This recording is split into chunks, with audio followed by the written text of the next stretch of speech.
Ողջույն բարեկամներ, այսօր արդեն օգոստոսի 13-ն է և ես ձեզ առաջարկում եմ հաղորդումը դիտել մինչև վերջ։ Ինչպես գիտեք, ես ամենալավ մասերը պահում եմ վերջում, իսկ իրոք այսօր վերջում շատ կարևոր բաներ ունենք միասին քննարկելու։ Հաղորդում ուզում եմ սկսել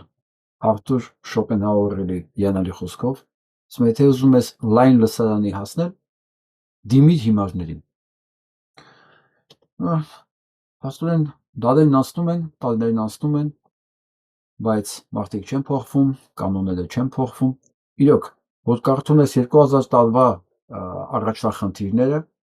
ձևակերպումները, հանդության վերաբերյալ, մարդկանց վերաբերյալ, քեզ թվում է 2000 տարի եւ ավել ոչինչ չի փոխվել։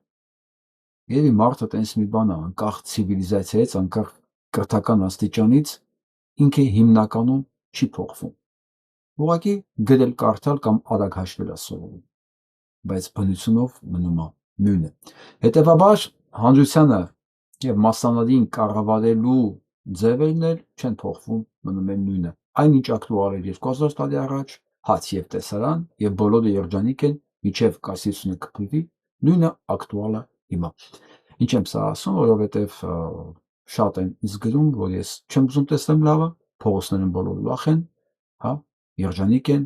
տոնախմբություններ կա, համերգները շատ են, մի խոսքով, հաց եւ տեսարան։ Հա, ես չեմ ասում չէ, հաց եւ տեսարան կա, բայց եթե դու չես տեսնում քո տան հարսանիքի ժամանակ ինչ է կատարվում քո տանիքում եւ ինչ է կատարվում քո շենքի հիմքում, նշանակում է դու ուղղակի չես ուզում տեսնել, կամ ուղղակի տենց ուրախ պատրաստվում ես քո աղջանին։ Հիմա գնանք հերթով։ Մինչ Երևանի փողոցներում ուրախ եւ զվարթ են, եւ ես էլ եւ իմ նմաններն էլ չալու նախանձներս չենք ուզում, որ մարդիկ ուրախանան, նույն ժամանակ Ադրբեջանը հանգիստ աշխատում է, պարզվում է նաեւ Հայաստանի տարածքում եւ արդեն իր մասնագետները Հայաստանի տարածքում գտել են, նշել են այն տեղերը, որտեղ պետք է դրվեն համապատասխանություններ հոսանք անցկացնելու համար։ Ադրբեջանը մասնագետներ է ունեցել հայկական տարածքում, բնականաբար դրանք եղել են ոչ միայն մասնագետներ հոսանքի մասով, որոնք արդեն նույնիսկ տեղերը գիտեն, որտեղ պետքա դրվի, արդեն ոչ թե սա պետքա լինի, սա չար ու նախանձի խոսակցություն չի, որ sense բան ասում, ԿՊԱ-ականներն էլ ասեն,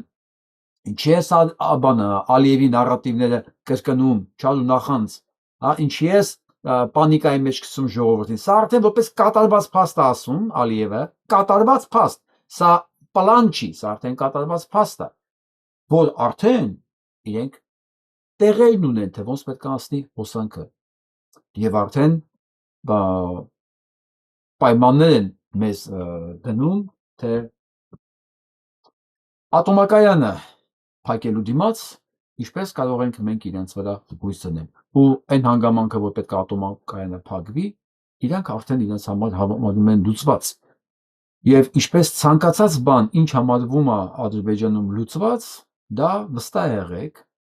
որ Հայաստանի կառավարությունում այդ հարցը արդեն լուծել են։ Մնում է ինչ-որ մի ձև դա հարմարեցնել եւ հնամցնել ժողովրդին, որին թվում է, որ Ալիևն ինչ որ ասում է, սրանք ընդամենը մի հատ բռնակալի զառանցանքներ են։ Եվ մեր կառավարությունը երբեք նման բան չի անի։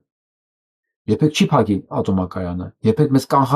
կախվածության մեջ չի գցի Ադրբեջանից կամ Թուրքիայից, մինչդեռ իրանք պարզ ասում են, որ անկախ ամեն ինչից նախ սկզբից հոսանքը կգնա ընդհանուր գծին կմիանա Ադրբեջանի եւ Թուրքիայի հետ, սա ներկայացնում է որպես ձեռքբերում, այսինքն էներգետիկ կախվածությունը տալիս են թշնամու ձեռքը, թշնամու ընդ որում ասեմ, սա այն երկիրն է, որտեղ 31 տարեկան երիտասարդը, որը կարծիք էր հայտնել, որ կարելի է հայերի հետ համերաշխապրել, նրան դատեցին 15 տարի։ 15 տարի։ Ու այդ երկրի ու երկրին են տալի Հայաստանի էներգետիկ անվտանգությունը։ Եվ շուտով կլսեք նույն Ալիևի մտահոգությունները հայկական կառավարիչների կողմից, մասնավորապես ատոմակայանի վերաբերյալ, թե ինչու է դա պետք փակել։ Եվ քանի որ դա պետք է փակել, բա որտեղից ենք հոսանք ստանալու, եւ դրից գալիս է փրկիչ Ալիևը։ Ալիև փրկիչը։ մենք միշտ կարող ենք հույս դնել Ալիևի վրա, որ նա մեզ կգա փրկելու, ինչպես փրկեց անասնակերով, որ ներկայացվեց որպես ծովեն, բենզինով, որ ինքը չի արտադրում, ներմուծում, բայց չգիտես ինչի, Հայաստանը ներմուծում ներմուծողից, եւ այսպես Ադրբեջան փրկիչ եւ Ալիև փրկիչ կարգախոսները շուտով կլսենք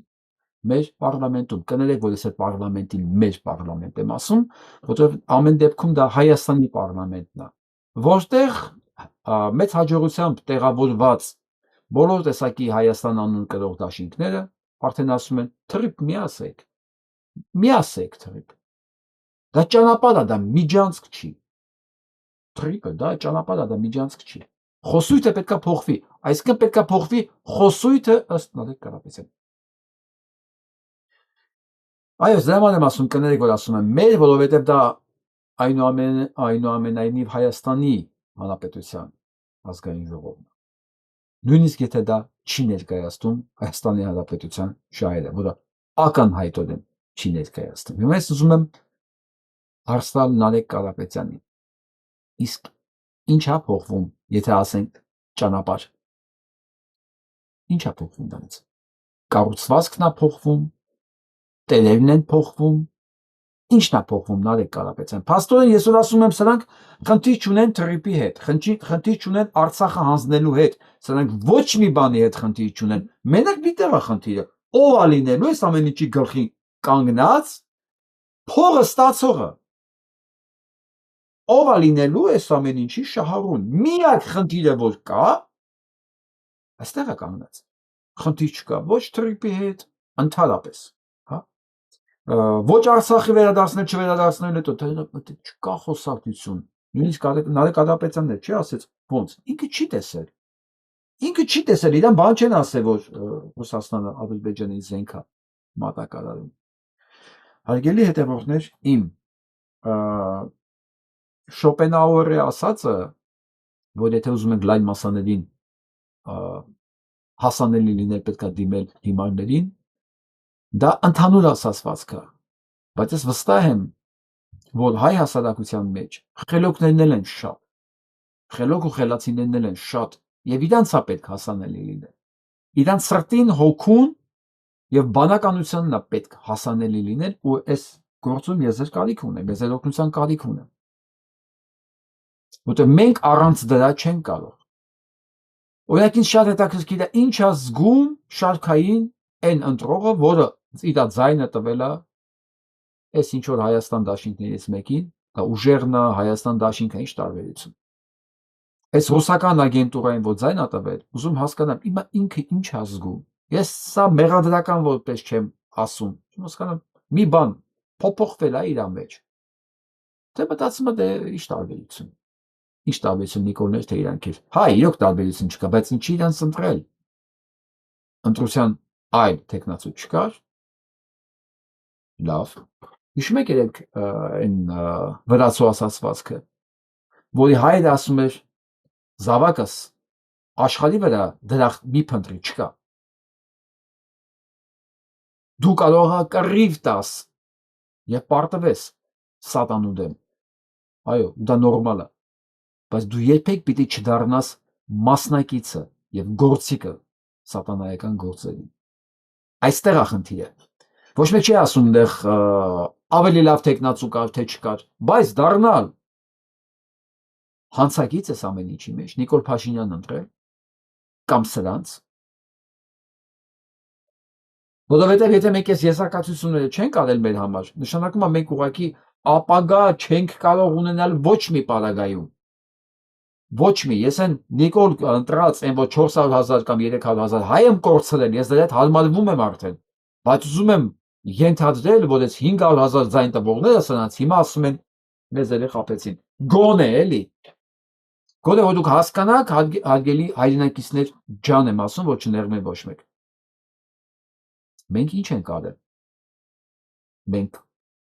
ճակատագրական սխալ ենք արել, ու այս ճակատագրական սխալը մեր վրա շատ թանկ կարող անցնի, չափազանց։ Ախր չէ որ սրանք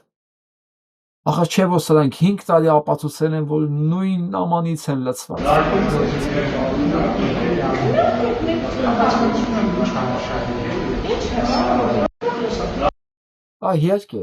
Իհարկե, հիմա երևի կասեն, դե ինչ եք ուզում, դե կիրթ մարդիկ են կանգնած խոսում են։ Թուրք ռոբոյի հետ ի՞նչ կա խոսալու։ Հենց թուրք ռոբոյի հետ, որի համար Շուշին Շուշայա։ Ասենց ջեր, հանգիստ։ Վստահ եք, սա ըստ բարեկրթության կանոնների չի որ արվում։ Բոլորովին։ Ըստ այդ բարեկրթության կանոնների են գիրը կողք նույնիսկ կանգնած չունեն։ Ասելիք կա, նամակներով շփվեք իրար, բայց չէ, սիրուն կանգնած են, ոչ մի խնդիր չկա իրանց մեջ։ Բացարձակապես չկա ու չի եղել։ 5 տարի չի եղել, եւս 5 տարի չի լինելու, եթե իհարկե իրենք մնան իշխանության։ Բայց քանի որ մեկ-մեկ պետքա ցույց տան ինչ որ մի բան կատարվում է, այս աննորմալին երևի դու գիտեք, հա։ Թագուհի Ղազարյան, ասում են ինքը խոստը, սրանք հանձնարարական են տվել ամեն օր ինչ որ մի բան ասի հայ ռեքելական եկեղեցու եւ կաթողիկոսի վերաբերյալ։ Դե ինչ, հանձնարարականը տվել են, բայց երևի տեքստը չեն տվել։ Կամ ուշ ա դեղ ասել, կամ ինքը իմեյլները չի ստուգել։ Եվ անհիմն կրկնում է, թե հայ ռեքելական եկեղեցին պետք է մտնի հարկային դաշտ։ Եվ նա պետք է հարմուծի։ Եվ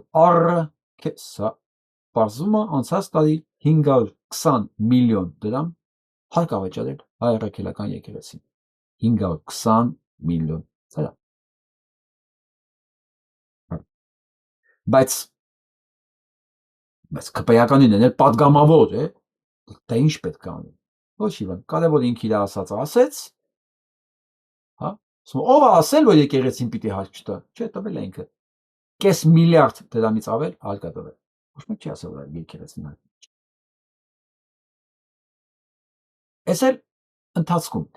իսկ հիմա տեսնենք եւս այսպիսի դեպքեր երբ են եղել Հայաստանում, պարզվում է ուղիղ 100 տարի առաջ, ուղիղ է 1926 թվականին պարտադրվեց, որ եկեղեցին հրաժարվի մեծ Եղեռնի զոհերի հիշատակի օրը նշելուց։ Ինչ զուգադիպություն է, չէ՞։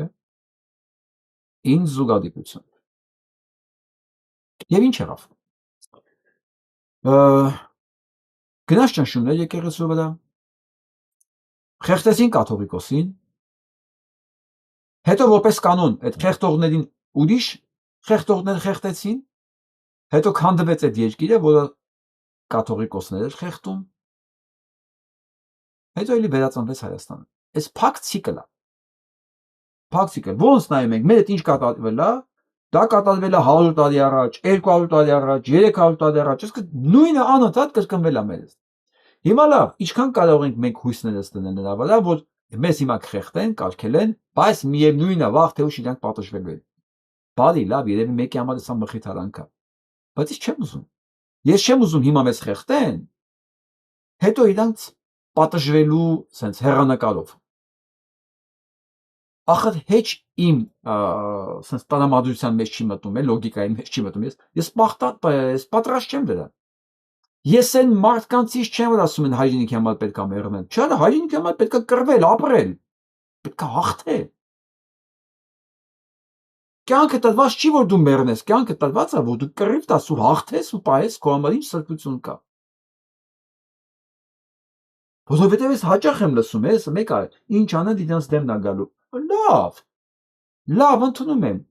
Բայց մենք անելիք չունենք, մենք հեչ բան չունենք անելիք։ Մենք ոչ մի բան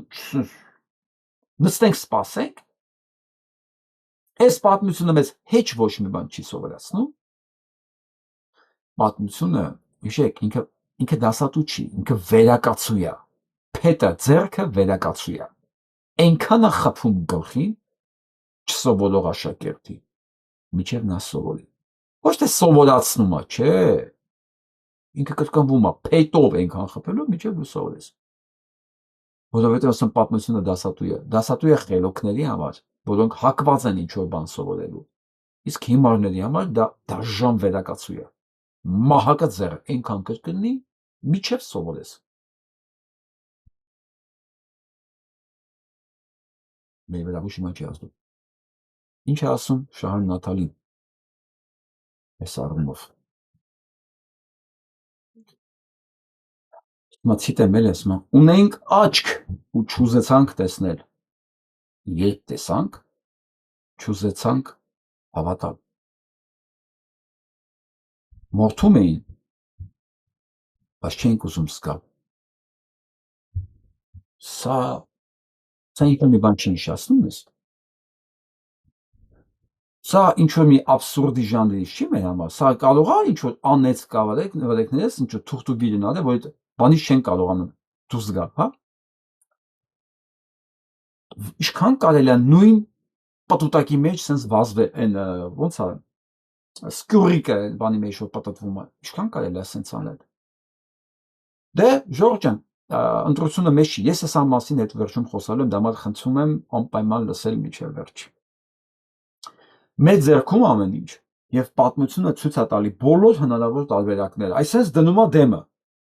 Ուրեմն այս կողմ գնաց, այս կողմ գնաց, սա կհանդիպես, այս կողմ գնաց, սրան կհանդիպես, այս կողմ գնաց, նրան կհանդիպես։ Ոչ մի նոր բան պետք չի հորինել։ Պատմության մեջ ամեն ինչ կա։ Ամեն ինչ մնում է մենք վաղվա օրը, այ հենց հիմա ընտրենք, մենք ինչ ենք ուզում։ Հա, վերջում խոսանք այդ մասին։ Իսկ հիմա սա նայենք։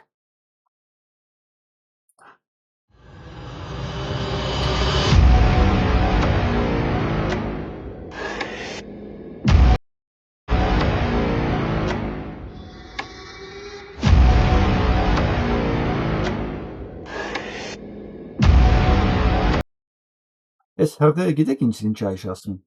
Մարդիկ արդեն գնում են։ Հրդեհ ավելում են տարածքը նոր շինարարություն բացելու համար։ Վերջ, վերջ։ Իրանք սրանով է զբաղված Հայաստանում։ Ալիև արդեն սյուներ է գցում, Ալիև արդեն սյուներ է գցում։ Արդեն փակել է հայկական ատոմակայանը։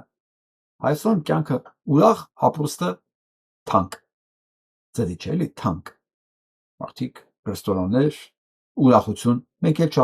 չալու նախանց, տարածք են վառում, ոչ շենքեր կառուցեն։ Սա էլի մի բան է հիշեցնում ինձ։ Այ հին հռոմում էլ էր այդպես։ Ափսոս մենք այդ ժամանակը չունենք, էլի, ափսոս մենք այդ ժամանակը չունենք։ Այսօր պարզվել է, որ բնակարան գողություն կատարելու համար 2 տարեց կանանց սպանության մեջ մեղադրվող անձը Սիսիանի ոստիկանության բաժնի պետի օպերատիվ գծով նախկին տեղական ոստիկանապետ Գարիկ Մուրադյանն է։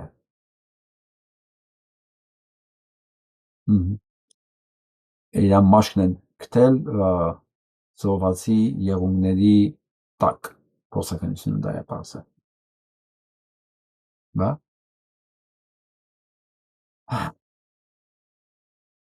Ավելին Գարիկ Մուրադյանի անուն շոշափվում է նաև 24 թվականին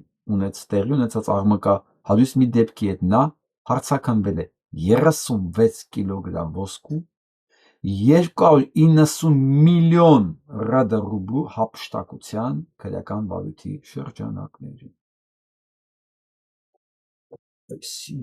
Այս ինչ գործերի մեջ է դուք ապրում, այս ինչ եք անում դուք երկրի հետ, սենց ուղղակի անհամատալի, Ամերիկայում սենց բիզնես չկա, ոնց որ Հայաստանում է լինես ոստիկան, իշխանություն, պատգամավոր։ Իլոն Մասկը երևի սենց զարմացած է, ես դուք ինչ եք անում Հայաստանում։ Կարող է ինքը սխալ տեղ է ծնվել, նույնիսկ սխալ տեղ էլ աշխատում է։ Չնայած ասում են առաջի տրիլիոնատերն է աշխարհի վրա, էլի, բայց ես նայում եմ Հայաստանին, ասում եմ դուք էս ինչ եք անում։ Նիկոլե, էս ինչ ես արել դու երկրի հետ։ Չնայած երևի սրա համար էլ քեզ սիրում է էլ այդ 3-400 հազար, չգիտեմ ինչը, այն հայտնի համույթի անդամները։ Հիմա տեսնենք աշխարհում ինչ է կատարվում ու ոնց է դա անդրադառնալու մեր վրա։ Ու հասնենք ամենավերջին, ինչի մասին ես խոստացել եմ։ Եվ այսպես ԱՄՆ պայթացել է մի նավ, որը շարժվում էր դեպի Իրան։ Իսկ հութիները հատվածել են իրեն։ Արդյունքում Թեհրանը չի բացվում Հորմուզը եւ այստեղ տխուր տրտում կանգնած է Թրամփը։ Ես այս մասին որ խոսում եմ, շատ տարօրինակ անկճվածություն եմ տեսնում Հայաստանի քաղաքական դաշտում։ Ես դրանից չեմ փոխել իմ խոսույթը։ Ես ուղղակի ուզում հասկանամ։ Այդքան, հա, չնայած այստեղ արդեն ամեն ինչ պարզ է։ Թվում է թե Իրանի երկու ոտքի վրա մնալը առաջնային կարևորություն պետք է լիներ մեր համար։ Այսինքն գոնե նրանց համար, ում համար կարևոր է Զանգեզուրի միջանցք լինել չլինելը, հա, որովհետև ուղիղ կապված է Իրանը կկանգնի ոտքի վրա, կմնա թե կհոշոտեն կսարքեն Սիրիա։ Ու ես որ տեսնում եմ ցնցումներ, նեղվածություն, ես ուղղակի հետևություններ եմ անում, բայց ափսոս չէ, անշուշտ ներողություն, անկեղծ զարմացած եմ մի քիչ, բայց ես ամեն օր եմ, չէ, դրա մասին ասում, Իրանը հաղթելու է, Իրանը հաղթել է արդեն, որն է չափանիշը, ինքը կանգուն է, ձեր երազած այն, որ հեսա ռեժիմը պայթելու է ներսից, չի պայթել, իր տարածքեր չկարողացան մտնել, ոչ մի ձևով, ոչ օդով, ոչ ցամաքով, ոչ քրդերի ձեռքով, ոչ ադրբեջանցիների ձեռքով, որովհետև դա կլիներ Զանգեզուրի հետևաբար Հայաստանի վերջը։ Եթե դուք շատ եք ցավում, որ այդ վերջը չի գալի ոչ մի ձև, ես ձեզ ոչինչով չեմ կարող օգնել։ Բացարձակապես, ու ես ուրախ եմ, որ դուք նեղվում եք այս հաղորդումներից։ Ակաջների տողալեք։ Իրանը կանգնելու է։ Շատ ամուր իր ոտերի վրա։ Ու եթե համատես Իրանը 1 տարի առաջ ու հիմա, պետք է լինել կատարյալ կույր, ոչ տեսնել, այսինքն չգիտեմ, եւի 4 սաատ ակնոցապես sense իրար դնել, որ չտեսնել, որ Իրանը ավելի ուժեղացել է, ավելի ինքնավստահ է եւ նոր է բացահայտում Իրանի իրական ռեսուրսները։ Հիմա ավելի է բացահայտում իրական ռեսուրսները։ Եվ ոչ մեկ տարի առաջ ինձանից բացի չէր կարող ասել, որ sense բան կա լինում։ Այսինքն բոլորը վստահ են, հեսա վերջացավ, Խոմեյնիները, բան այդ ինչ են ասում, մոլաների իշխանությունը։ Ես շատ կասկածում եմ, որ այդ խոսացողները երազում են, թե երբ է դեմոկրատական իշխանություն լինելու Իրանում։ Իրենց խնդիրը հաստատ դա չէր, բացարձակապես։ Որովհետև նույնիսկ եթե մոլաներն են Իրանում, այդ մոլաները երեխաներ չեն ուտում։ Ի տարբերություն Էփստինի կոալիցիայի։ Այնտեղ այդ ռիտուալները չկան։ Եվ ի տարբերություն Հայաստանի եւ Ամերիկայի Միացյալ Նահանգների, մարդը այնտեղ ավելի պաշտպանված է, քան հենց Հայաստանում։ Թե դեռ կասկածում եք, նույն Ամերիկայի նաև, թե դեռ կասկածում եք, այն ինչ որ կատարվում է իրենց երկրում, որ ձեր համար վայրենան թվում, էդ էլ է կատարվում օրենքի շրջանակներում։ Ուրիշ բան, որ այդ օրենքը ձեր բանը սրտով չի, բայց կանխատեսելի է ամեն ինչ։ Հիմա գնանք առաջ։ Շարունակեք նեղվել, Իրանը հաղթելու է։ Բայց մի հատ Ռուսաստան մտնենք, նոր վերադառնանք այս հարցին։ Двойной удар по «Газпром». Салават и Кубань в огне. Дроны дошли до «Газпром-нефтехим Салават», а следом полыхнул Афипский НПЗ. Атака на башкирское предприятие, находящееся на удалении 1400 километров, свидетельствует о существенном расширении оперативных возможностей по поражению тыловых объектов. Это системное уничтожение тыла. Пока в новостях вещают про падение обломков, на деле промышленный апокалипсис для Кремля, который... Հիմա այս հաղորդումներն էլ ցույց տալուց Ռուսաստանի հետևորդներն են ներվում ինձանից, թե ես ինչ եմ ատում ռուսներին։ Նույնիսկ կրկնեմ, պարզաբանեմ Ժորժ, ես ռուսներին չեմ ատում։ Նախ մի հատ կողքները նայեք, տեսեք դուք այդտեղ որտեղ եք ռուս տենում, սկզբից սկսենք այդտեղ, դրանից։ Տեսեք քանի հոգի ռուս կա ձեր շրջապատում, 1։ Երկրորդն մեր խնդիրը, իմ խնդիրը Հայաստանի նկատմամբ վարված քաղաքականության հետ է։ Եթե ձեր ճաշակով է եւ ձեր պատկերացումների մեջ է այն ինչ որ Ռուսաստանը արել է Հայաստանի Հանրապետության հետ, նշանակում է դուք ոչ միայն իրավունք չունեք իմ ասածներից ներվելու, դուք իրավունք չունեք ընդհանրապես հայ կոչվելու, սկսենք այդտեղից։ Դուք ո՞ս կարող եք ձեզ հայ կոչել ու նորմալ վերաբերվել նրան, ինչ արել է Ռուսաստանը, Պուտինի կառավարությունը Հայաստանի նկատմամբ, Արցախի նկատմամբ։ Ոնց։ Որն է ձեր հայ լինել, ազգանունն է, անունը։ Չէ, ազգանով անունով ԿՊՆ-ն է հայ, Նիկոլն էլ է հայ է։ Չէ։ Բոլորը ովքեր դա կլինի եվրոպացի ռուս, իրանցի, ով ուզում է լինի, որը ոտնձգություն է կատարում իմ երկրի շահերի նկատմամբ, ֆիզիկական գոյության նկատմամբ, դառնում է ինձ թշնամի։ Անկախ նրանից դա ով է։ Նույնիսկ Ամերիկայի Միացյալ Նահանգները, նույնիսկ Եվրոպան, ինչպես տեսնում եք, իմ ստեղ են ասում, իմ համար սահմաններ չկա։ Եթե ես Ամերիկայում եմ ապրում, չի նշանակում ես պիտի գովամ, ախր Թրամփին։ Տեսնում եք, չէ՞ որ տենց չի։ Եթե ես ապրելով Ամերիկայում, ես չեմ գովում, հակառակը, ինչ կա, ասում եմ Թրամփին, այն ինչով կա, ոչ ավելորդ, ոչ պակաս։ Այդ ինչի պիտի խնայեմ ես Պուտինին, որովհետև դուք եք այնտեղ ապրում, հա։ Դուք առաջինը պետքա ինձանից առաջ ասեք։ Դուք առաջինը, դուք պետք է ասեք, ոչ թե թողիկ ես ասեն։ Իսկ հիմա տեսնենք ռուսական պրոպագանդիստները ինչ են ասում այս մասին։ Այս ամենահետաքրքիր մասն է։ Մտնեք։ А мы что, не умеем воздушные шары, что ли, ловить? Ну, это вот дополнительно, значит, прицеп... Լսեք։ Հոգոսը լսա, գիտեք ինչի, որովհետև այս ռմբակոծությունները 2000 կիլոմետր ներս օդապարիկներով արվել։ Դրոնները օդապարիկներով հասել են թիկունք, խորը թիկունք, առանց աղմուկ, առանց բան։ Հիմա ասում են ոնց օդապարիկ չեն կարող խփենք նույնիսկ։ Այս էլ հոգոց է անում։ Չէ, չեք կարող խփեք։ Չէ, ախպետ ջան, որովհետև ձեր մոտ սենց է եղել, սիլա есть, ума не надо։ Դուք երբեք տեխնոլոգիաներին, արժանի մարդկանց, ուղեղին, բանականությանը առաջին տեղ չեք տվել։ Ձերը սենց է եղել։ Ուժեղեմ եւ վերջ, սենց եմ ուզում, սենց է։ Կացնով քաղաքականություն եք վարել։ Հիմա էլ այդ ամեն ինչի արդյունքում դուք նույնիսկ չեք նկատում ձեր գլխի վերևով ոնց են դրոնները անաղմուկ գնում։ Ուկրաինացիները մեղավոր չեն։ Սա ոչ էլ ուկրաինացիների գովքն է։ Սա ձեր վարած քաղաքականության արդյունքն է։ Ես բացարձակապես դա հետ կապ չունեմ։ Լսենք շարունակություն։ Пили что-то, и это летит на всей территории страны, и мы это поймать не можем. Только что рассказали, что можно всю нашу страну разбомбить воздушными шарами, которым привесить изделия из дерьма и палок. То есть тогда нам надо просто отменять все ПВО? Воздушные шары не видны на Да кто вам сказал эту чушь? Но они плохо. Вы мне только что рассказали, что их видели в советское время, для этих целей были разработаны, а теперь они стали не видны. Мы работаем по шарам. Мы же И как мы сработали? Ну и как мы их сработали? А мы что, не умеем воздушные шары, что ли, ловить? Ну это... Ասում եմ, մենք աշխատում ենք դրա վրա, հա գիտեք ոնց են աշխատում։ Ֆոնդերը ստացել են, կերել են, այդպես են աշխատում։ Բայց դուք գիտեք կոռումպացված երկրի ամենամեծ խնդիրը որն է։ Հենց կոռուպցիան։ Հենց կոռուպցիան, որ նույնիսկ օդապարիկ չեն կարող բռնել, որովհետև այն սարքերը, որ պետք է առնվեր, չեն առնվել, կամ վատն են առնվել։ Այն սպասարկումը, որ պետք է լիներ, այդ սարքերի չի արվել, դա բանը չի աշխատում։ Խոսքով կոռուպցիա դա թիվ 1 թշնամին է ցանկացած երկրի ցանկացած հասարակության այն հասարակության մեջ ինչպես մենն է Ռուսաստանն է Ուկրաինան է որտեղ կոռուպցիան դե օքեյ է ժոտ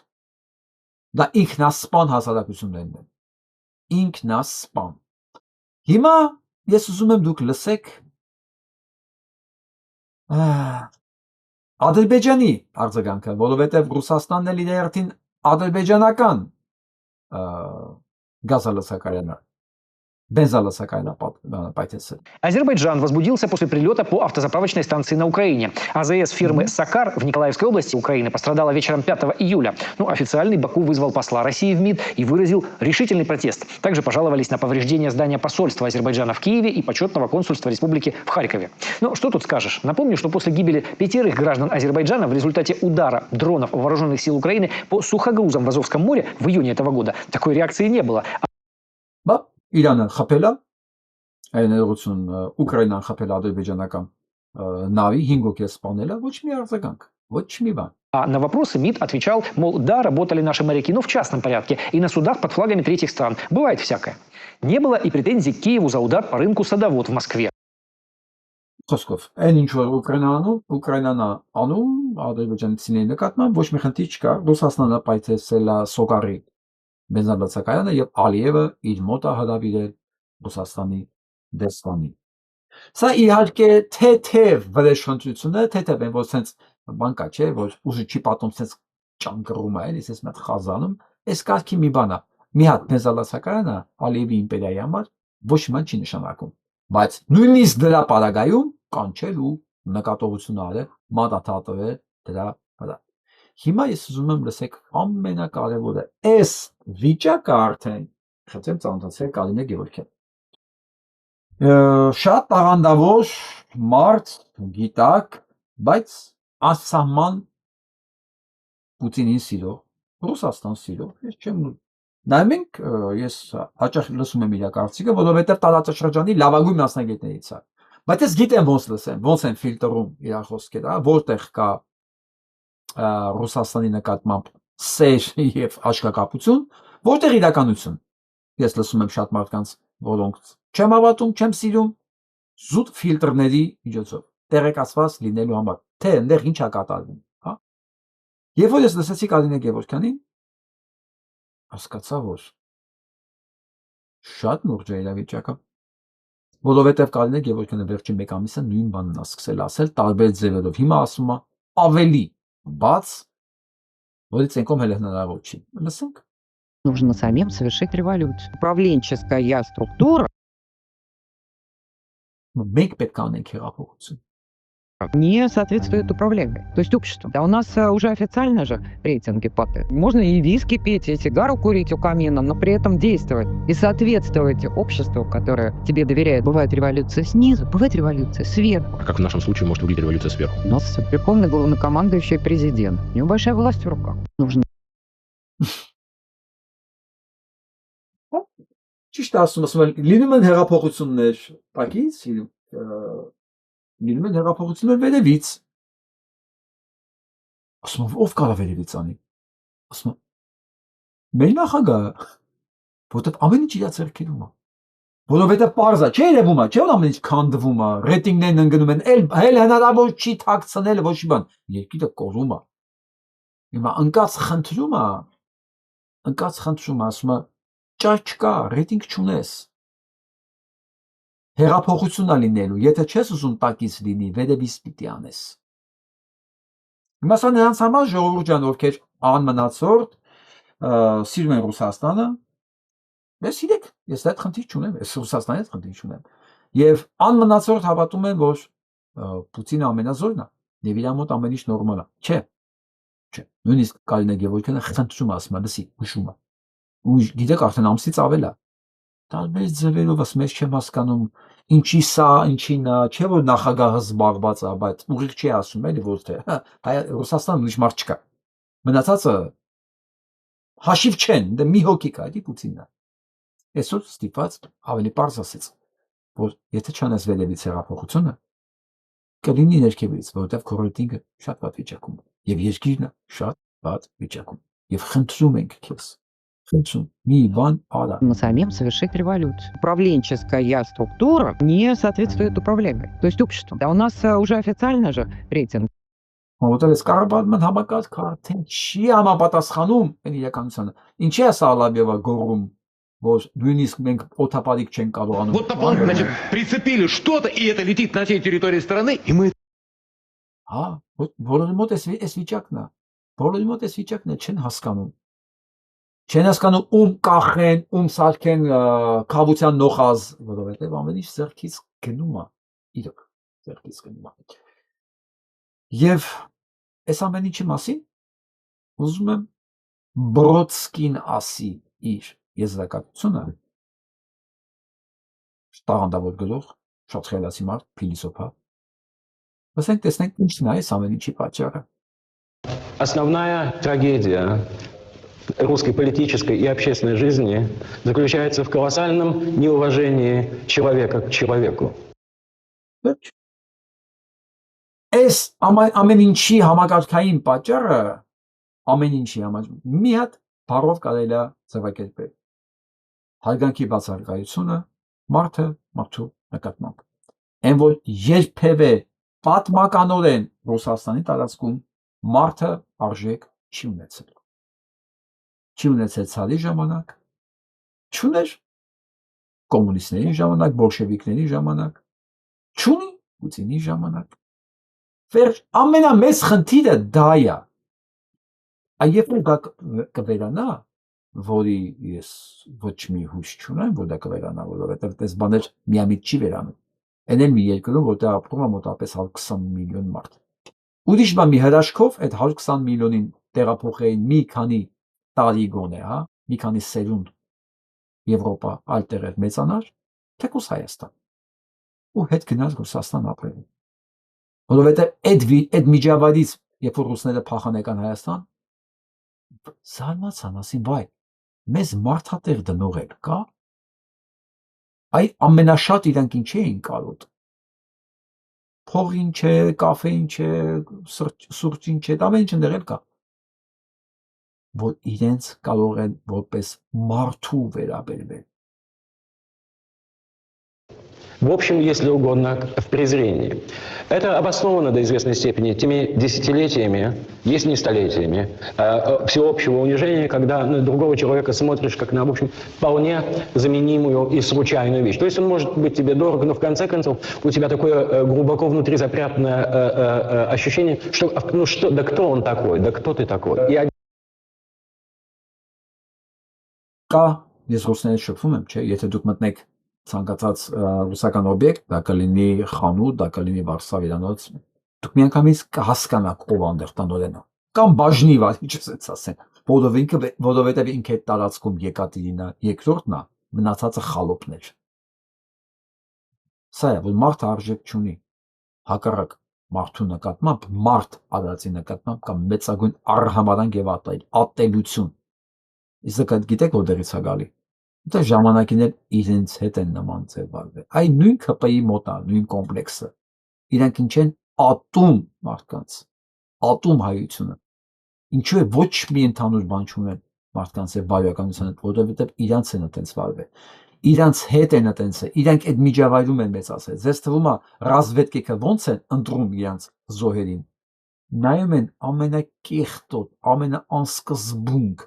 ամենայն տակերից, ամենայն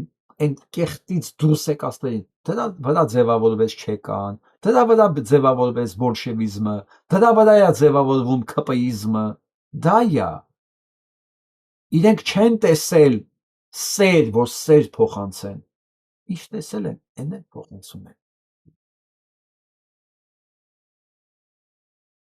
Руководство России за решение отпустить осужденного. Президент США Дональд Трамп выразил признательность руководству России за решение отпустить осужденного американца Роберта Гилмана. По словам Трампа, он заявил, что после моего разговора с президентом Владимиром Путиным Россия согласилась освободить его во многом по гуманитарным соображениям. Այս ոնց ես բաներ եմ լսում, ես սկսում եմ վախենալ։ Թրամփը շնորհակալություն հայտնել Պուտինից, չգիտես ինչի խոսել է, եւ Պուտինը հենց բացաթողել իր զինվորականներից բաստասիչան զինվորականներից մեկին, որը գերի վերցված, գերի չէ, կալանավորված է Ռուսաստանում։ Եվ սա ասում է, սա հումանիտար սկզբունքների մեջ է, գաղափարների մեջ է արվել։ Պուտինը հումանիտար, այն էլ Ամերիկայի քաղաքացիները զինվորական բաց թողի հենց նենց, սա ինչի դիմաց է։ Այ ամենաշատը անհանգստացնում է ինձ այս հարցը։ Մեր հետ է կապված թե Ուկրաինայի հետ, բայց ինչու մի բանի դիմաց է եղել։ Որովհետև սենց փոխանակումը Պուտինը մի բան տա, դիմացը չստանա ոչ մի բան։ Չի լինում։ Սպասենք թե տեսնենք սա ինչի դիմաց է եղել։ Հիմա ուզում եմ լսենք հին ձայնագրություն կարճ, երբ Ժիրինովսկին պատասխանում է թե ովքեր են կառավարում Ռուսաստանը։ Кто, по вашему мнению, сегодня правит страной? Израиль и США. ЦРУ и МОСАД. Они Նույնիսկ չմտածես ասի թե չասի։ Սա 90-ականների բան է։ Ով է ղեկավարում Իսրայելը եւ Ամերիկայի Միացյալ Նահանգները։ Այո, ՑՌ-ն եւ ՄՈՍԱԴ-ը։ Ու պարզում է, ու պարզ բացատրում է ոնց, ովքեր են նշանակել դեռ Ելցինի ժամանակվանից կառավարությունը правительство. Гор прямо просил год назад, когда Ельцин Чубайс убрал в январе 1996 года, что вернуть. И Ельцин обещал вернуть до наиболее высокую должность. Немцов — это ставник Израиля. То есть я ничего не имею против этих стран, ради бога, они имеют право это делать, но я отвечаю на вопрос. Они руководят сегодня страной. Поэтому почему отчуждение к демократам и тяга к коммунистам, они то же самое делали, но они были свои. Пусть все решала Старая площадь, идеологический отдел, но это были свои. Пусть негодяи, но они хоть что-то делали для России. А когда все в руках иностранного государства, естественно, это иностранное государство вправе и должно делать все в своих интересах. Բացասում է, վերջ։ Ես ոչ մի բան չունեմ այդ երկրների նկատմամբ, նրանք իրենց երկրի շահերն են իրականացնում, պաշտպանում Հայաստանի տարածքում, Ռուսաստանի տարածքում։ Ասում չի ժողովուրդը հակված դեպի կոմունիստները, որովհետև գիտի մի բան, դրանք էլ լավը չէին, բայց իրենցն էին։ Կարող է հազար հատ բան անել, բայց մի բան կլիներ իրենց համար։ Իսկ այս կառավարությունները իրենց համար ոչ մի բան չեն անի, որովհետև Ռուսաստանի շահերը չեն սպասարկում, այլ դրսի։ Եվ այսպես, գիտեք քանի 100 տարի Ռոմանովներից սկսած։ Ասենք բանից հետո, Բորիս Գոդունովից հետո, եթե իհարկե միջև այդ կարելի էր համարել ռուսական, դա ռուսական չէր, դրանք էլ ջուզիկովիչներն էին, դրանք էլ վայրագներն էին։ Ռուսաստանի տարածքը ռուս ղեկավար չի ունեցել։ Իրանք չգիտեն դա ինչ է։ Այնպես որ ասում են մեզ Ռուսաստանը չեմ սիրում։ Ուզում եմ ասեմ, նա ձևակերպ է, ինչ է նշանակում Ռուսաստան։ Գոնե դու գիտես ինչ է նշանակում Ռուսաստան։ Այնց հետաքրքիր է դու այդ ասելով ինչ ես հասկանում հարգելի հայրենակից։ Հիմա գնանք ամենքան մեծանալներ։ Տեսնենք Հորմուզից ենքում, էլ ինչ կա։ Այս հակաօդային պաշտպանությունը տեսնում եք։ Թրամփը տեղավորել է իր գոլֆի կլուբի կողմերը։ Այո։ So shook from that threat from Iran that he has these anti-air defense systems. Ու հիմնավորում է, որ ինքը վախենում է Իրանից։ Իմիջիայլոց Ստամբուլից մեկնելու ժամանակ, ՆԱՏՕ-ի գագաթնաժողովի ժողովի ժամանակ լուրջ վտանգ ա եղել, համենდեպս տենց են ասում, որ կսպանեն, կպայթեցնեն ինքնաթիռը, կսպանեն Թրամփին, եւ ցույց են տալի, որ ոնց է նստում Թրամփը ինքնաթիռ, բայց այդ ինքնաթիռով չի թռնում։ Իրան տեղափոխում են, թաքուն այլ ինքնաթիռով են թռցնում, այդ ինքնաթիռը դատարկ միայն լրագրողների հետ է թռնում, ոչ Թրամփի հետ։ Եվ այս քաշքի վախեցած է Իրանից։ Դե հիմա ինձ ասեք ով է հաղթած տեղ։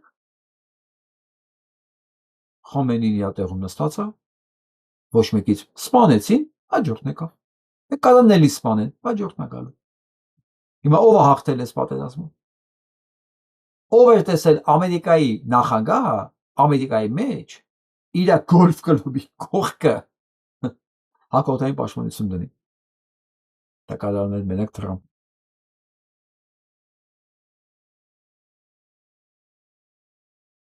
Սա էլ է ռեպորտաժնա, թե ինչ է արել Իրանը հակառակվածի արդյունքում։ 20 ավիրելա 20 ամերիկյան ռազմաբազա 8 երկրներում 20 ռազմաբազա 8 երկրներում դրա համար էլ միանգամից խնդրեց նորից զինադադար Իրանն էլ համաձայնվել է 60 օր տվել է զինադադարը հիմա իսկ կարեք ասեք այս կռվում ով է հաղթել հաղթանակներից ներվածներ Մելանայի այստեղ բաննել չեղավ, ցանկություններ չեղավ, լավ չեղավ, հեչ լավ չեղավ։ Մտածում եմ, որ քարտուղար կամ ոնց իրենց մոտ քարտուղարը մենք նախարար ենք դրանց ասում էլի։ Ինքը պետք է քարտուղար դառնա, այն էլ պարզվեց այնքան ցածր է, պատմական մինիմումի է հասել։ Այնքան ցածր է ռեյտինգը, որ դա հնարավոր չի։ Պլյուս ասում են 93%-ի մոտ է հավանականությունը, որ շուտով, այսինքն որ շուտով նոյեմբեր-դեկտեմբերի նա կանգնի իմպիչմենտի առաջ։ Սա Նյու Յորքի քաղաքապետն է, որին մեղադրում են մի բանի մեջ, որ $122 միլիոն ծախսում է դպրոցների վրա, ուսուցիչները ավելացնում, տաներ սարքում, շենքեր սարքում, $122 միլիոն, փոխանակ տա, ասենք Իսրայելին, էլի։ Որի մասին Թրամփն ասում է, դե գիտես ինչ ասում է, այդ ամեն ինչը կարելի է անել, հա, էժան բանա, տաներ տալ, ուտելիք տալ, բայց գիտես ասում է, վերջնական արդյունքում դրանից քանդվում է երկիրը, բա, քանդվում է դրանից երկիրը, երբ որ դու տալիս ես, փոխանակ տաս պատերազմի, 122 միլիոն դու ծախսում ես քո երկրի վրա, պատկերացրեցիք լոգիկան, պատկերացրեցիք, դե հիմա նայեք, ընդհանուր ծախսերը ինչքան է հասել պատերազմի արդյունքում ասում են իբր 67 միլիարդ, որ ընդամենը երևի ծախսած գումարի մի 20%-ն է։ 67 միլիարդ, այնտեղ են ծախսել 122 միլիոն իր քաղաքի համար եւ մեղադրում են դրա համար։ Էսի ամեն ինչն է, երկրի ռեսուրսներն է ծախսել այդ անիմաստ պատերազմի վրա։ Որի արդյունքում ինքը ոչ մի բան չի ստացել, նավթը թանկացել է եւ հիմա Իրանը անում է մի բան, որ երբեք չի արել ինքը։ Հորմուզի նեղուցը փակել է, ուզում ես անցնես, փողը դու անցի։ Այսքան բան։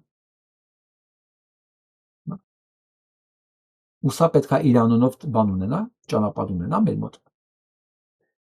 Եվ վերջին օրությունը, որ Ամերիկայի գեներալները էլ չեն ուզում պատերազմը բաց ասում են այդ մասին։ Վերջ։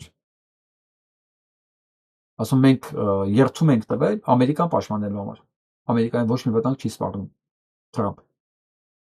Դե հիմա դու որոշ ինչ ես անում։ Սա է շատ հետաքրքիր հայտարարություն, որ Էրդողանի մոտ լսենք։ Эрдоган бросает вызов всему миру. Президент Турции заявил: «Мы не гости и не оккупанты на Ближнем Востоке. Мы хозяева здесь уже 1000 лет, и Анкара останется здесь до конца времен». Да. Эрдоган напомнил, что Турция правила Иерусалимом 400 лет. И Նախ ասում եմ, որ մենք տարածաշրջանում ենք եղել 1000 տարուց ավել ու 400 տարել ղեկավարել ենք Երուսաղեմը։ никогда не позволит, чтобы святой город был осквернен недостойными руками. Եվ երբեք ցույց չեն, թույլ չեն տա, որ սուրբ քաղաքը պիղծ ձեռքերով բացվի, որի միանգամից պատասխանել են Երուսաղեմից։ Ասում եմ, գիտես ինչ, ի տարբերություն քեզ Էրդողան, մենք չենք ավիրում քրիստոնեությունը։ Եվ Երուսաղեմը Կոստանդինոպոլիսը չի։ Հա? Որին դուք ավիրել եք ու գրավել եք։ Եվ մենք այստեղ ենք հավերժ։ Այսպիսի հրաձգություն հրյաների եւ Էրդողանի մեջ։ Սա լսենք։ Кто бы мог подумать, но в топовых американских компаниях ведущими специалистами являются армяне. Reddit — один из самых популярных сайтов в мире, более 70 миллионов активных пользователей в день, а его оценка около 10 миллиардов долларов. И знаешь, кто его создал? Алекс Аганян. Սա հադուս հայերի եւ հաջողակ հայերի մասին է, որոնք ղեկավարում են ամերիկյան բարձրագույն տեխնոլոգիաների ընկերությունները։ Ընկերը Ալեքս Օհանյանը այդ Reddit ընկերության սեփականատերն է, որի շուկայական արժեքը 10 миллиард долларов. Если мы вспомним всем известную компанию Apple, то, возможно, кто-то не знал, но основатель Apple Стив Джобс рос в приемной семье, а его приемная мать была армянкой. Это просто как интересный факт. Но не менее интересен тот факт, что человек, стоявший за созданием Mac OS вместе со Стивом Джобсом, Ави Теванян. Да, снова армянин. Nvidia — компания, определяющая будущее искусственного интеллекта и графики, а ее вице-президент по Omniverse симуляциям Рев Лебаридян. Бывший вице-президент Twitter по инженерии, а позже топ-менеджер Uber Рафи Крикарян. Тоже армянин. На самом деле этот список можно продолжать достаточно долго, но ключевая мысль заключается в том, что многие считают, что добиться успеха в Америке невозможно. Ուսեն շարունակ թե ինչ կարգի հայեր կան եւ ինչ օգուտ են տալիս տնտեսությանը, IT ոլորտում եւ Ամերիկայի տնտեսությանը։ Եվ մենակ Ամերիկայում չի։ Հայերս աշխարհով մեկ իրենց ներդրումը, իրենց շնորհիվ ազգեր են կայացել, պետություններ են կայացել։ Ու ամենաթշվառ վիճակումը այդ մարդկանց հայրենիքը այսօր։ Իմ համար դա ներելի չի, բացատրելի չի։ Ես դեմ չեմ, որ մի հայ ասենք Reddit-ը ստեղծում, որ 10 միլիարդ դոլար արժի։ Հայաստանում այդպես հիմնարկ չկա, որ արժի 10 դոլար, 10 միլիարդ դոլար։ Իսկ մի հայ կար այդպես հիմնաստեղծի Ամերիկայի մեծանան։ Ու այս ռեսուրսներ ունեցող երկիրը պետք է այս վիճակին լինի։ Ինչ ասա։ Սա ինչ բան է։ Սենց խոսա, որ մենք չենք կարողանում դուրս գանք։ Այս ինչ անեց կա։ Ես ուզում եմ սա լսեք մի պահ։ Հետո խոսանք։ Այդ կապ ունեիք, չէ՞։ Դուք Բուլանախի հետ կապ ունեիք, չէ՞։ Կապ չունեմ, ուղղակի Բուլանախցի ենք։ Հիմա Բուլանախցի գյուղացու մի բան պատմեմ։ Կա շումերական մի համաստեղություն, որի անունն է լուծ։ Գաղափարագիր է, վանկագիր չի, որ իմանանք ինչպես է հնչել, գաղափարագիր նշանակում է լուծ, եզների լուծ։ Այդ նույն համաստեղությունը Բուլանախցի գյուղացին կոչում է լուծք։ Ավելին, ասում է, որ այդ համաստեղության երկու աստղերը ամորն են, երկու աստղերը հորիկն են, հաջորդ զույգը լուծն է։ Մեկը հոտաղն է, մեկը մաչկալն է, մեկն էլ հացվոր, այն աղջիկը, որ հաց է բերել։ Եվ նույնիսկ գայլը, որ արդեն կողքի համաստեղություն, որ հացվորին վրա կհարցակի։ 20-րդ դարի սկզբին Բուլանախցի գյուղացին մանրամասը նկարագրում է շումերական քրմական գիտելիք։ Այս սա է ապշեցուցիչ։ Երբ որ մենք գրքերի մեջ կգտնենք ինչ-որ բան, դա ապշեցուցիչ չի։ Գիտունները ամբողջ աշխարհի գրքերը կարդում են, իրարից սովորում են, միմյանց թարգմանում են, դա օրինաչափ է, զարմանալի կլիներ, եթե այդ գրքային փոխառություններ եւ փոխադարձ դասեր չլինեին։ Բայց երբ որ Բուլանախցի գյուղացին է Հրաչյա Աճարյանին, ես սա կարդացել եմ Հրաչյա Աճարյանի բառարանը, բացատրում թե ինչ է նշանակում լուծք համաստեղություն եւ որ աստղերը ինչ է։ Ճիշտ այդպիսի քրմական գիտելիք Վարդաբլուրի գյուղացիներ պատմում Կոմիտասին, որ սա սովորական, երբ որ Կոմիտասը հորովել գրի առնում, նա բացատրում էր, որ սա երկնային վարուցանք, սա երկնքում է տեղի ունեն մեզ վարուցանքը, մենք նմանակում ենք, մենք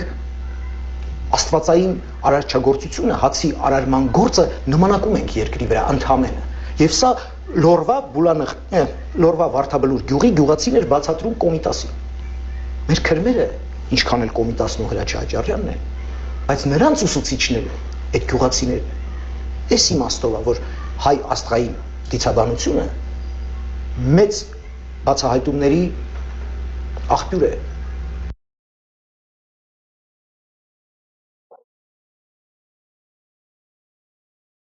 Մեր գյուղացին 20-րդ դարի սկզբին ինքը փրմերի չափ գիտելիքներ ուներ,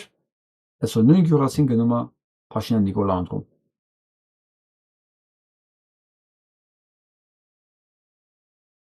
Այս ինչ աստիճան մենք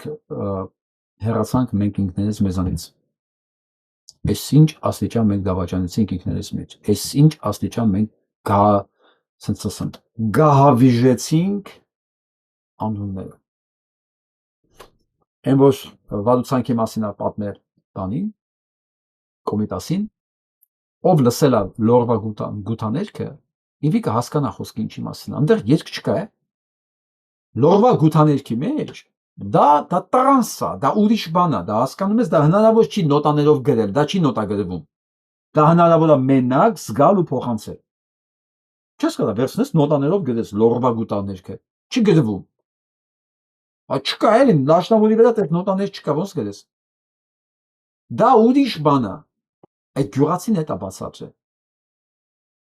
Գյուղացին էր Աճարյանի եւ Կոմիտասի ուսուցիչը, որ շումերական տիեզերական գիտելիքներ էր փոխանցում մինչև 20-րդ դարի սկիզբ։ Ու ինչ եղավ մեր գյուղացին։ Արտուր Արմինն էլ լավ ասում է, ժամանակ որ գյուղացուն բան էր հարցնում, վերև էր նայում։ Հիմա որ բան ես հարցնում, հեռախոսի մեջ են նայում։ Ինչ եղավ մեզ ժողովուրդը։ Որտեղ մենք սենց կորանք, որտեղ մենք սենց շեղվեցինք։ 26 թվին որ ասեցին վերջ բան չեք կարող։ Չպիտի ցեղասպանության տոնը հիշատակեք։ Օրը ներողություն։ Հիմա ամենավերջին ինչ որ ես խոստացել էի ձեզ։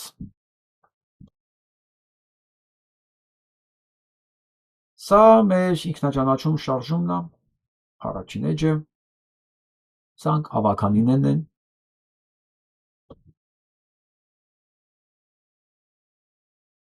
և ինչ եմ ուզում ասել, մենք կանգնած ենք նույն վիճակի առաջ, ինչ 1800 թվականներից 15-րդ դարից մինչտեղները գերմանական ժողովուրդներ։ Ինչ էր կատարվում գերմանական ժողովրդի հետ։ Գերմանիա չկար միավորված, ինչպես չկա հայկական քաղաքական դաշտ։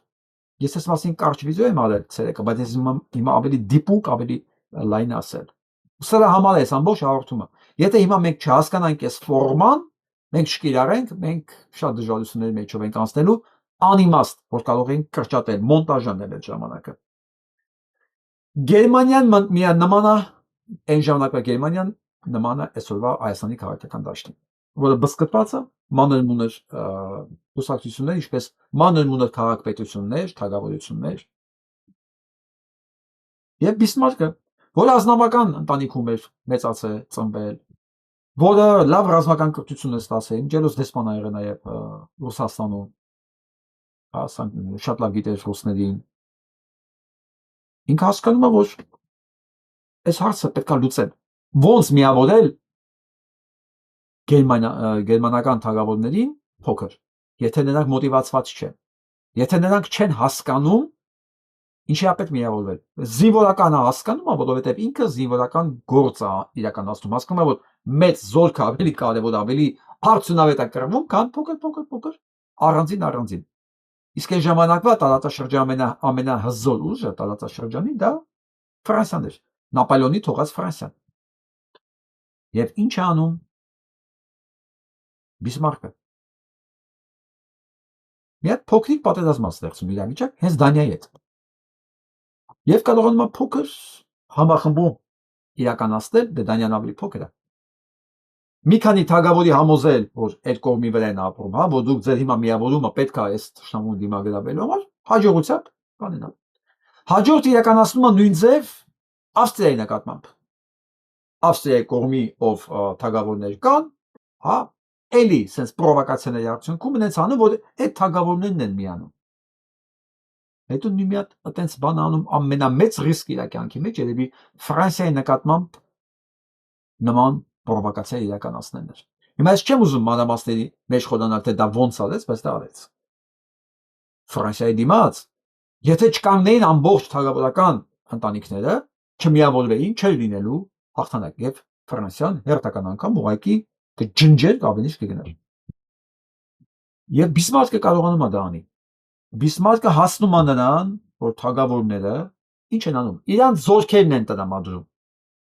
Ընդհանուր գործի համար զորքերն են տրամադրում։ Բիսմարկն էլ առաջնորդում է եւ հաղթում է։ Այդ ժամանակ էլ ասում ռուսների ստորագրած ոչ մի թուղթ է զբանը թղթի արժեքը չարժի։ Միջելուց դերախոսն ավիական։ Եվ դրանից հետո ինքը դա որպես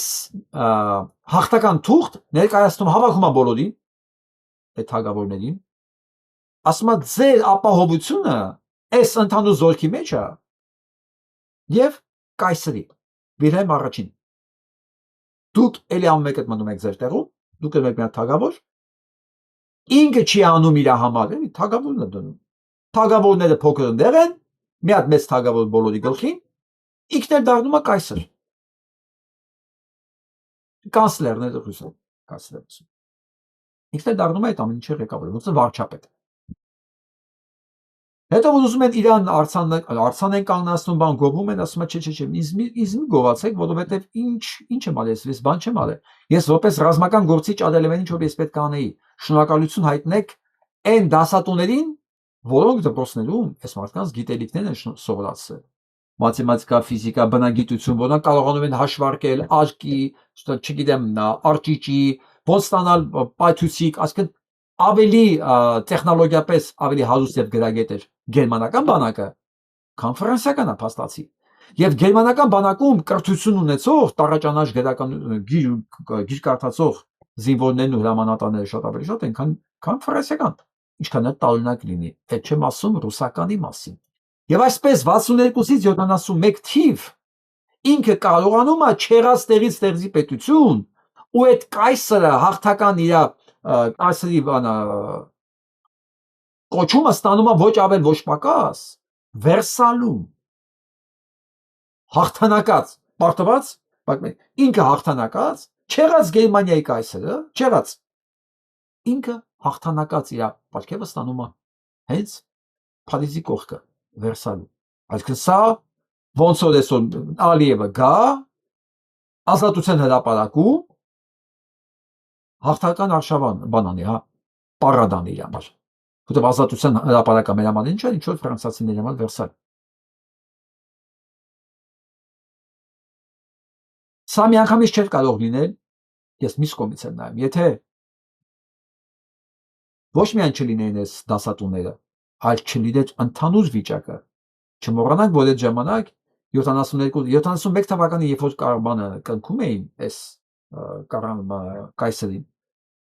ամբողջ 62-ից մինչև 71 թիվը եւ դրանից առաջ կար այնտեղ ամենամեծ հեղափոխականը Գերմանիայի, որը երազում էր միավորված Գերմանիայի համար եւ կռիվ էր տալի։ Դա Վագներն էր, որը երաժիշտ հարով ինքը դիրիժոր լինելով տեղի օպերա դիրիժոր լինելով ինքը բարիկադների վրա կռիվ էր տալիս։ Պարտվեց հեղափոխությունը 48 թվականին, նա ստիպված դառավ փախստական։ Բայց իր ամբողջ ստեղծագործությունը միտված էր, իր ամբողջ լեգենդները հենց դրան էր ուղղված, որ պետքա լինի Միացյալ Գերմանիա եւ ասում էր գրում էր, որ միայն բացառիկ բառացի, ասում էր միայն միավորված Գերմանիայի խելացի ազգային գերմանացին կարող է գնահատել Վագների երաժշտությունը։ Եվ ասում էր, որ որպեսզի մի օր գնահատվի Վագների երաժշտությունը, իր պետքա լինի Միացյալ Գերմանիա եւ կիրթ գերմանացի։ Սա երաժշտության մեջ էր Վագները, քաղաքականության մեջ, ռազմական գործի մեջ Բիսմարկը, բայց չմոռանանք ընդեղ նաև կար Հեգել, Շոպենհաուեր։ Հեգելը իր ամբողջ տեսությունը կառուցեց հետևորդների եւ առաջնորդների հարաբերության վրա, որ ինչքան կարևոր են առաջնորդները եւ ինչքան կարևոր են հետևորդները, որտեղ եթե չկա ճիշտ առաջնորդ, հետևորդները առանց իրա ոչ մի բան չեն կարող անել։ Եվ ցանկացած լավ գաղափար առանց հետևորդների ոչ մի բան է։ Եվ հակառակը, եթե կա լավ գաղափար առանց հետևորդների ոչ մի բան։ Մի խոսքով առանց առաջնորդ չկա գործ, առանց հետևորդ գործ չկա եւ առանց գաղափարախոսություն չկա։ Եվ եկան կանգնեցին ամեն մեկ իր տեղը, գտնվեց եւ գաղափարականը, եւ արվեստի մեջ ամեն օր դրան քարոզողը, եւ դա իրականացնող Բիսմարկը։ Հիմա կանք Հայաստան։ Ով է լինելու Հայաստանի քաղաքական Բիսմարկը, որ էս բսկտված, չաչրկված, բազմերես այլասերված քաղաքական դաշտը կփորձի միավորել ինչ-որ գաղափարի շուրջ, ոչ թագավոր լինելու նպատակներով, որովհետև Բիսմարկը չեղավ թագավոր։ Եվ մյուս կողմից, ովքեր են լինելու են ուսուցիչները, որ պետք է կրթեն այդ հետևորդների բանակը։ Մյուս կողմից, ովքեր են լինելու այդ քարոզիչները արվեստի մեջ, որոնք քարոզեն Միացյալ Հայաստանի գաղափարը, առանց որի հնարավոր չի, պետք է լինեն քարոզիչներ, հայքի քարոզիչներ, որպեսզի այս ցիկլը փակվի։ Այսինքն ամեն մի մեխանիզմ իր հերթին աշխատելով ձևավորի եւ տայն արդյունքը, որի արդյունքում ստեղծվեց միավորված Գերմանիա։ Փիլիսոփայություն, արվեստ, ռազմական գործիչ։ Եվ տեսեք, պարտված հեղափոխությունը 1948 թվականին, որ իրանք ընդամենը սահմանադրություն են ուզում, որտեղ սահմանադրությունը եվրոպական բոլոր երկրներում հաղթեց։ 1948 թվականը Եվրոպայի համար դա ճակատագրական թիվ էր։ Բոլոր երկրներում հաղթեց սահմանադրությունը, բայց ոչ այնտեղ մնացին թագավորությունները։ Բայց 48-ին պարտված Վագները ինքը արդեն 71 թվին ապրում էր միավորված Գերմանիայում, ուներ կանցլեր, ուներ կայսր, եւ իր օպերաները արդեն ազգային օպերաներում էին հնչում եւ կառուցում էր իր Բայրորդի օպերան։ Իր անունով, իր համար։ Որը կառուցում էր Բավարիայի թագավորը Լյուդվիգը II, որին էլ խեղդեցին փողերը վատնելու համար։ Հենց իր Բավարիայի լճում։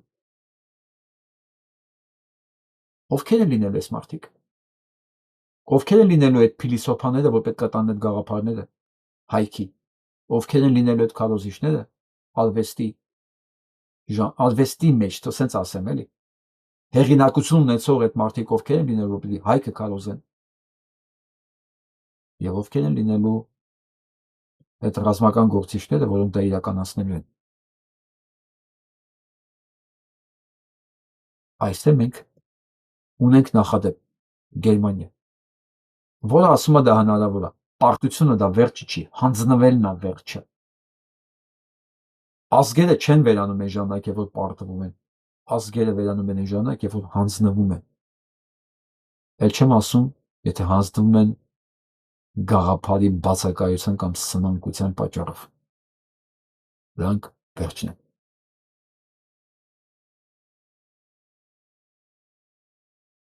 Գրեք, երբ տեսեմ ինչ եք մտածում, ովքեր են լինելու։ Ուղղակի ես մի բան կարող եմ ասել, որ կան մարդիկ, որոնք դրան լծված են արդեն։ Լծված։ Աշխարհի տարբեր տեղերից։ Սա մեր ավականին է շարժումը։